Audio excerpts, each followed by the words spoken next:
Basic सांगायचं म्हणजे माझी शुगर 473 होती काही महिन्यांपूर्वी आणि त्यावेळेला माझ्याकडे दुसरा ऑप्शन नव्हता काही.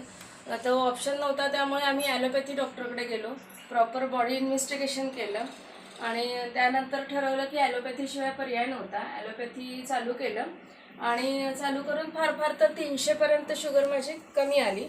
त्याच वेळेला ॲलोपॅथी कायमस्वरूपी शरीराला लागू नये म्हणून वेगवेगळ्या कंपन्यांची मी औषधं घेतली, सप्लिमेंट्स घेतले, जवळजवळ 1,00,000-2 लाख रुपयाचे घेतले, पण त्याचा काही परिणाम माझ्यावर झाला नाही, सगळे पैसे फुकट गेले. ते करत असतानाच समर्थ सोशल फाउंडेशन मार्फत म्हणजे प्रेमानंद पेडणेकर साहेबांची आणि माझी ओळख होतीच आणि त्यांनी मला समर्थ सोशल फाउंडेशनचा ऑप्शन सुचवला आणि समर्थ सोशल फाउंडेशनचं मी अँटॉक्स डी आणि अँटॉक्स टी हे एका वेळेला मी चालू केलं.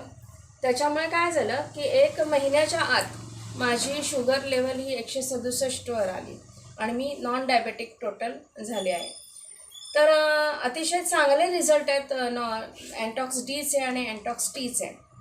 तर अँटॉक्स डीमध्ये आपल्याला जे कंटेंट्स आहेत ते आपल्याला रेग्युलर जे शरीरामध्ये जाणं गरजेचं आहे. जे डायबेटिस पेशंट आहेत, डायबेटिक पेशंट जे आहेत त्यांना रोजच्या रोज आपल्याला माहिती आहे की मेथी, कडुनिंब, कारलं, गुळवेल, अश्वगंधा हे रोज शरीरामध्ये जाणं गरजेचं आहे. पण आपण रोज तेवढ्या क्वांटिटीमध्ये घेऊ शकत नाही की जेणेकरून रोज 1-1, 2-2 किलो प्रत्येक वस्तू जेव्हा घ्याल तेव्हा त्यातले ओरिजिनल कंटेंट्स आपल्याला मिळणार असतात, पण तेवढ्या प्रमाणात आपण घेऊ शकत नाही. मग समर्थ सोशल फाउंडेशनने अतिशय छान ऑप्शन आमच्यासाठी काढला की अँटॉक्स डी.